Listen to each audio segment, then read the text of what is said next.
Bakit nawawala ang mga isda?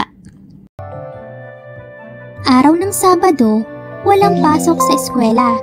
Maagang gumising si Nilo. Tumulong siya sa mga gawaing bahay. Nagwalis siya sa bakuran. Sinigaan niya ang mga dahong na walis. Dinilig rin niya ang mga halaman. Natuwa ang nanay ni Nilo. Kusa kasing gumagawa ang anak nang hindi inuutusan.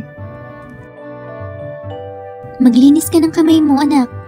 Kumain muna tayo. Ang yaya ng ina. Itinabi ni Nilo ang mga ginamit sa paglilinis at pagdidilig. Pagkatapos ay naghugas na siya ng mga kamay. Salamat sa pagtulong, anak. Sabi ng nanay niya habang sabay silang kumakain. Pagkakain ay maaari ka nang maglaro. Dagdag ng nanay niya. Pero hindi paglalaro ang nasa isip ni Nilo. Nang dumungaw kasi siya, ay nakita niyang makulimlim ang panahon. Mangingisda ako para may maiulam kaming isda ni inay mamayang tanghali. Ani ni Nilo. Nagpaalam si Nilo sa nanay niya. Nanay, pwede po ba akong mamingwit sa ilog? Hingi niya ng pahintulot. Tamang-tama po kasi ang panahon sa pamimingwit. O sige, basta mag-iingat ka. Paalala ng babae. Opo, inay. Hayaan niyo at uuwian ko kayo ng malaking isda. Sagot niya. Pumunta si Nilo sa ilog para mamingwit ng isda. Marami siyang dalang bulate na gagamitin niyang pain. Sana ay marami akong mahuli.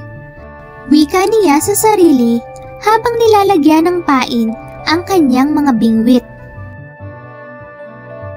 Lumusong na sa tubig si Nilo. Nang malagyan na niya ng bulate ang kanyang bingwit. Pag marami akong nahuli ay ipagbibili ko ang iba para makabili ako ng laruan. Aniya, sa isip ni Nilo ay naglalaro ang larawan ng trak-trakan na gusto niyang bilhin. Mga isda, hali kayo! Magpahuli na kayo sa akin para makabili ako ng trak-trakan. Malakas niyang sabi. Inihulog niya ang pain ng kanyang bingwit. Pagkatapos ay tumahimik siya. Hinintay niyang may isdang kumagat sa pain. Nainip na si Nilo. Matagal na siyang nakatayo ay wala namang kumakagat na isda sa kanyang bingwit. Napapagod na rin siya. Nagtaka siya. Natatandaan kasi niya ang kwento ng kanyang lolo noong nabubuhay pa ito. Ang sabi ng kanyang lolo ay marami raw isda sa ilog. Bakit kaya wala siyang mahuli kahit isa? Lumipas ang mga sandali, matyaga pa ring namingwit si Nilo. Gusto talaga niyang makahuli ng maraming isda para may maiuwi sa kanyang nanay. Gusto rin niyang mabili ang pinapangarap na trak-trakan. Nagulat siya nang marinig ang isang tinig na tumatawag sa kanyang pangalan. Nilo! Nilo! Tawag ng tinig sa kanya. Ang kanyang kalarong si Lito ang dumating. Nilo! Meron ka na bang nahuli? Wala pa nga eh. Sagot niyang nagkakamot ng ulo. Kanina pa ako rito pero wala pa rin akong huli kahit isa. Lumusong sa tubig si Lito at lumapit kay Nilo. Maglaro na lang kaya tayo ng basketball. Sabi nito kay Nilo. Kasi wala ka namang mahuhuling isda riyan. Aba, ang sabi ni Lolo marami daw isda rito. Kaya nga dito ako namimingwit. Sagot ni Nilo. Makikita mo, maya-maya lang ay makakahuli na ako. Talagang maraming isda rito noon, sabi ng tatay ko. Sabi ni Nilo. Pero noon yon. Wika ni Lito. Bakit naman mag-aalisan dito ang mga isda? Hindi ba dito sila nabubuhay sa tubig? Tanong ni Nilo. Oo nga, kaya lang ay marumi na kasi ang tubig dito. Dito kasi nagtatapon ng basura ang mga tao. Ang wika ni Lito. Sabi ng tatay ko, gusto raw ng mga isda ng malinis na tubig. Namamatay kasi sila pag marumi ang tubig. Ibig mong sabihin ay namatay ang lahat ng mga isda rito dahil marumi ang tubig? Bulalas ni Nilo. Mayroong mga namamatay. Pero maraming isda ang nag-aalisan na dito at nagpunta na sa malayo. Doon kasi malinis ang tubig kaya hindi sila namamatay doon. Sagot ni Lito. Nalungkot si Nilo. Kung nag-aalisan na ang mga isda sa ilog, wala na siyang mahuhuli. Sandali pa ay umahon na si Nilo at Lito. Iniligpit na ni Nilo ang kanyang bingwit. Ayaw na niyang mamingwit. Hindi na ba babalik ang mga isda, Lito? Tanong ni Nilo sa kaibigan. Babalik pa sila dito kapag malinis na uli ang tubig. Sagot ni Lito. Dadami na uli sila at marami tayong mahuhuli pag namingwit tayo. Malungkot si Nilo habang pauwi. Wala kasi siyang nahuli. Naisip niya kung paano muling lilinis ang tubig sa ilog. Tinanong ni Nilo si Lito. Lilinis pa kaya uli ang tubig sa ilog? Oo naman. Lilinis uli iyon pag hindi nagtatapon ng basura ang mga tao sa ilog. Di ba yun din ang sabi ng teacher natin sa school? Ang sagot ni Lito. Oo nga. Ang sabi niya, huwag daw tayong magtatapon ng basura sa ilog. Naalala ni Nilo.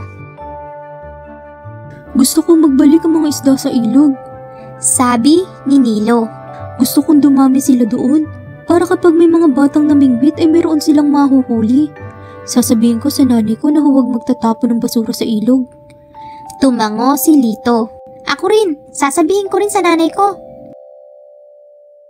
Nakangiting sinalubong ng nanay niya si Nilo. Ano, nakahuli ka ba? Tanong ng babae. Hindi po, inay.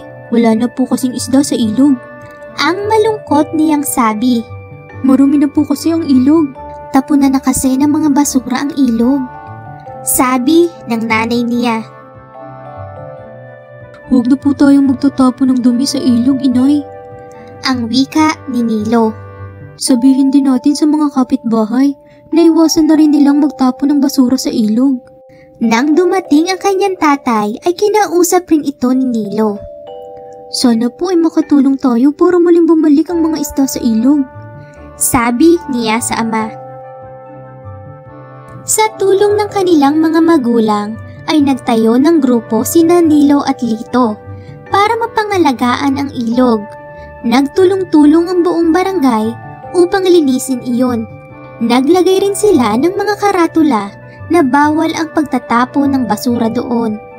Malinis na ang ilog. Bulalas ni Nilo nang masungkit ang kahuli-hulihang bag ng plastik sa tubig. Hinimok din ni Nilo at Lito ang kanilang mga kalaro na bantayan ng ilog mula sa pagtatapon ng basura ng mga katabing barangay. Tuwing hapon pagkagaling sa eskwela ay chine-check nila kung malinis ang ilog. Lumipas ang mga araw na ganun lagi ang ginagawa nila. Isang araw ay nagsisigaw si Nilo nang may maaninag sa ilalim ng tubig. Isda! May isda na sa ilog! Sigaw niya. Ilang buwan pa ay masayang nagkakatuwaan ang mga bata. Marami na kasi silang nahuhuling isda sa ilog. Bukod doon ay umani ng papuri ang kanilang lugar. Naging halimbawa ang kanilang pagkakaisa sa pag-aalaga ng kalikasan. Thank you for watching. Please subscribe.